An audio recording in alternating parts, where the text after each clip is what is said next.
What's going on, guys? Spring is finally here. We're down here at Pool 4 getting ready for the annual Freeze Your Butt Off tournament. Kind of feels like it's going to be the Burn Your Butt Off tournament. It's because it's going to be so warm this year. But I just want to go through a quick walkthrough of two good rods that I like using down here on the river.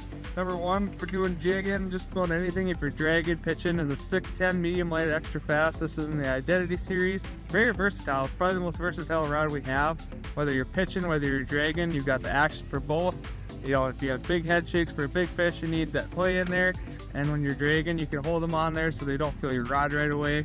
And number two, for throwing blade baits, is a 7-1 medium extra fast. Number one, you don't want to overwork your blades too much, so that extra fast tip just gives it a good snap on your blade, and you have that good backbone to drive those hooks up.